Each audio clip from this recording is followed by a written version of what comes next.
Good morning, world. This is the 5th Ward Wildcat, and who am I sitting across from? This is KG, and you are listening to another installment of the KG and 5th Ward Wildcat podcast.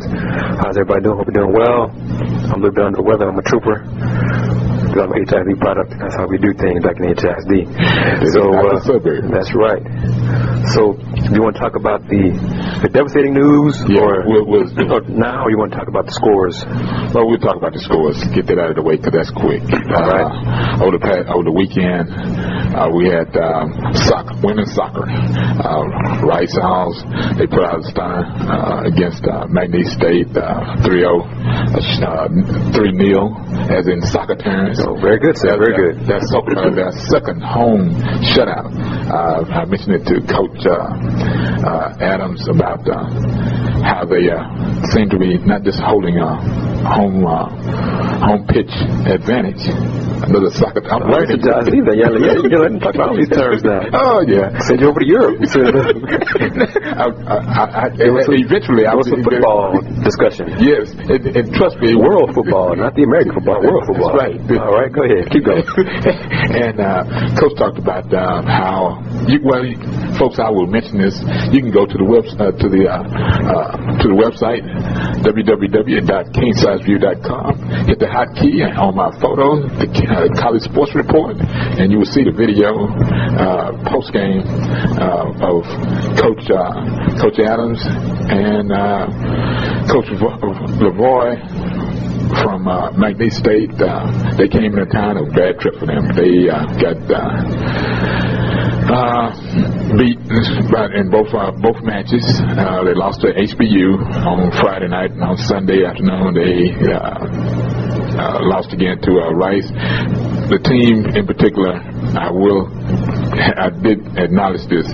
They have great first half. Great first 45 minutes, and once the halftime adjustment, folks, you can talk about these other areas and all, but this Houston humidity, this Texas heat, at day and night, it will get next to you if you're not in shape. Okay, and then you played Texas on Monday. On Monday night.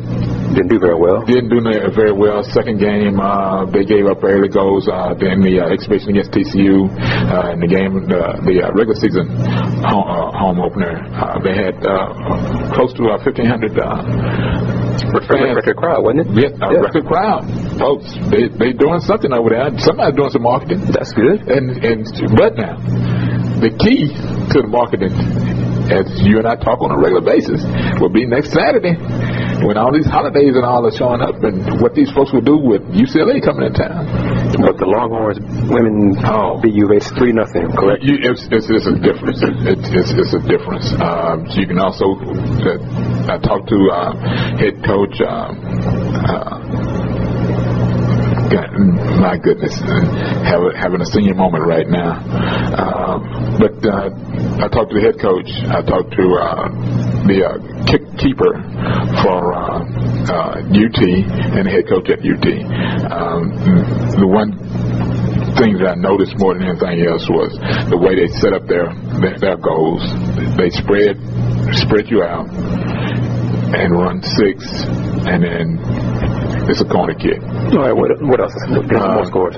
Now, and that's pretty much it as far as the scores this weekend. Everybody else gets started tomorrow. Volleyball, even TSU gets going with both their volleyball and their soccer programs. Texas Southern has a soccer match at home against North Texas, 7 o'clock at the Early Stadium. Folks come out and watch them play. It is not the TSU of all. We'll see. Y'all let talk now. Whatever. We'll see. But and then we have volleyball this weekend at Tudor Fieldhouse on Rice campus of Rice University. They've got Rice starts out their 2011 season with their Invitational. With their Rice Invitational 1, and their home opener is against Delaware on Friday night, and then Sunday afternoon they play National Power, Stanford, and it'll another situation where it's fan friendly, photos, autographs, come out and see them play. I noticed that U of H is about ready to get their cross country going here in about another. Matter of fact, they have a run next weekend. And Rice women's volleyball is good. Good. It's been very good for a few years now. Yeah. Matter of fact, they've gone to the tournament quite a few times. They won the regular season and the tournament in 2009. So they have established themselves as a perennial competitor in volleyball. And your viewer coach is on the blog as well. Yes, it's on the blog as well. I talked to her last night that they had the open house and fan open house on last night at Tudor Field House. Nice crowd. Folks, kid friendly. You got to push that, and it's kid friendly. It's not. Kids go and show up. They're still at that stage and all. Because matter of fact, Rice has a player that's playing overseas in the professional league. Coach mentioned that last night. Also, you can find that interview at www.kingsouthview.com. Hit the hotkey, College Sports Report, and everything else starts on a week from today. College football. First thing out of the block, North Texas State. And then we wait for the weekend on Saturday. Young man across from me will be excited to see his home team represent. See what they can do. See if the defense can stop the folks. Is that what you're waiting on? U of H, UCLA, 2:30. The Rob. Yes, sir. It better be sold out. I'll be there. Game starts at 2:30.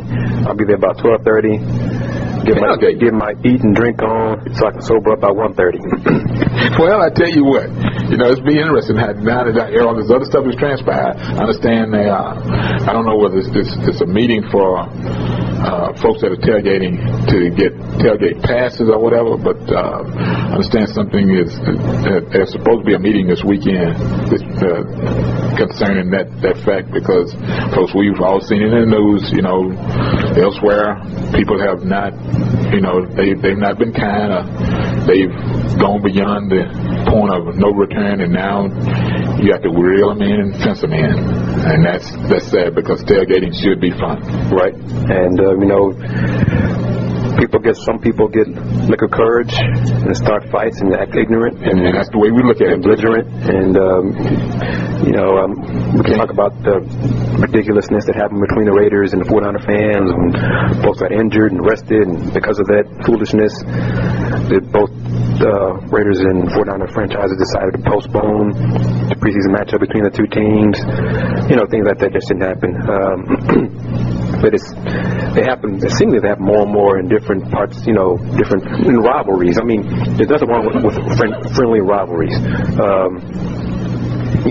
Crosstown rivals, bitter rivals, but there's no point in getting into fights and injuries and physical fisticuffs and all those things. That makes no sense whatsoever.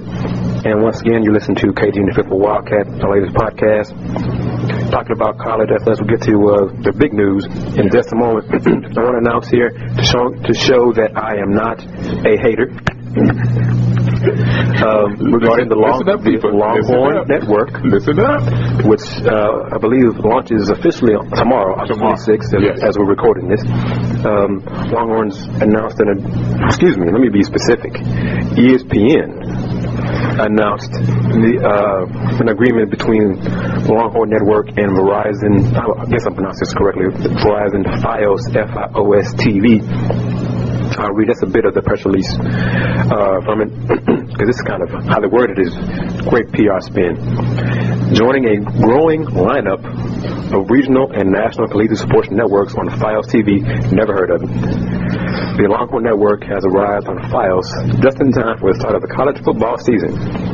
The Longhorn Network is a channel devoted to athletic programming and related activities at the University of Texas. Aren't you happy?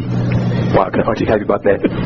Hey, I'm not even read the quotes, whatever. Where you find your place.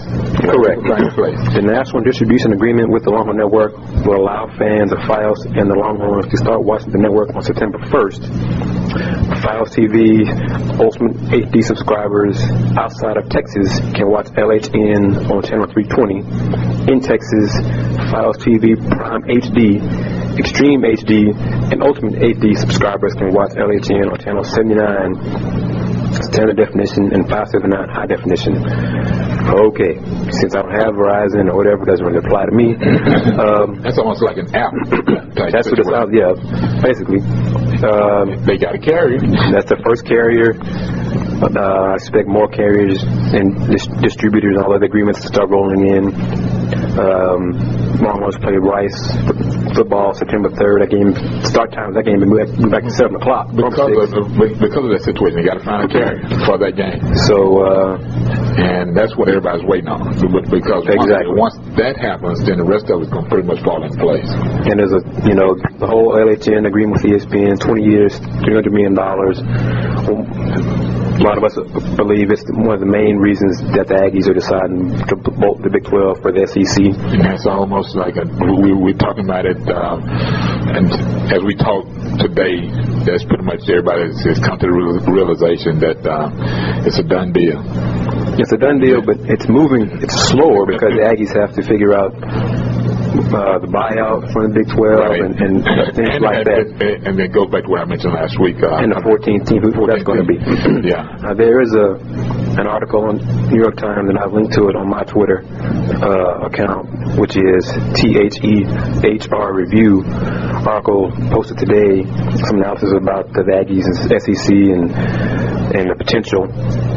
Written by Pete Hamill, I believe how you pronounce Pete's last name. And check out the article because he brings up a few good points that currently the SEC's agreement, the TV agreement, goes through the year 2025. There's only a handful of times, I guess, in that window of a contract which they can renegotiate. Mm-hmm. So currently, the agreement payout to the member teams is about $18 million per team. Oh my goodness. The Aggies right now in the Big 12, I mentioned this, I think, the last podcast or previously, is $20 million. That's part of the agreement that all the 10 member schools agreed to, that the Longhorns, Oklahoma, and Aggies would receive $20 million each. So that right there, they need more standing in the Big 12 than by going to the SEC. But the Aggies are banking on a renegotiation with in a new TV deal with the SEC, which would result in them getting a bigger slice of the pie, which may not happen. But now, let's be real about all of this. At postseason, well, since football doesn't have any postseason, they've got bowl games. I think the payouts that align as far as bowls align with the SEC payouts are a lot different than what they have in the Big 12, and I think that's what everybody's looking at, because you get a lump sum, the conference, because it's split up three ways. Right. The school gets a lump sum, then the conference office rather, and then the individual schools now just divided up. And I think, if I'm not mistaken, that payout is there's a minimum of 3 years and a maximum of 5 years as far as payout's concerned. And I do think, you're probably looking at it right now, that the bowls are quite different. Well, and they're involved a lot more than you look at their commissioner, their conference office. They're a lot more involved. It's about them working together and not working apart. That's the key. The SEC schools, because they believe are working together. They believe in Vanderbilt not being left out. And a lot of us believe the Big 12 is Texas and everybody else. Yeah, and for whatever reason, that works for some people. But if you look at the SEC, and have watched Vanderbilt over the years, all of their programs, they are still competitive because of a reason. It is not about Alabama, LSU, leaving them out of the mix. It's about everybody sharing it equally and controlling the whole picture.